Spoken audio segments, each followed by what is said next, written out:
এই দোয়াটা শিখে নেন, ইনশাআল্লাহ আপনার জীবনের সমস্ত সংকট কেটে যাবে।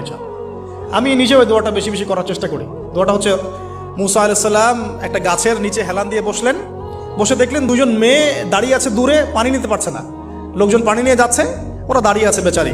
মুসা আলাইহিস সালাম গিয়ে বললেন, কি সমস্যা আপনাদের? তারা বললেন যে আমাদের বাবা অনেক বৃদ্ধ মানুষ, আমরা পানি নিতে পারি না যতক্ষণ না আমাদের কম পানি নিয়ে চলে যায়। তো মুসা আলাইহিস সালাম তো একটু বললাম না, ফিজিক্যালি খুব স্ট্রং ছিলেন, থাকে না বডি বিল্ডার, সামনে গিয়ে কথা বলে সরো পানি দিতে দাও, তখন মানুষ একটু মূল্যায়ন করে না। তো মুসা আলাইহিস সালাম এভাবে পানি নিয়ে দিলেন এবং বাছুরদেরকে পানি পান করালেন, করিয়ে গাছের নিচে এসে বসে আছেন। বসে বসে তিনি দোয়া করছেন, এই যে দোয়াটা তিনি দোয়া করছেন, রব্বি, একটা নেক কাজ করলেন, নেক কাজ করলেন না, মানুষের উপকার করলেন, নেক কাজ করে এসে গাছের নিচে বসে দোয়া করছেন, আল্লাহ এখানে তো আমার খাবার পানি বাসস্থান কিছুই নাই, আমি কি করব?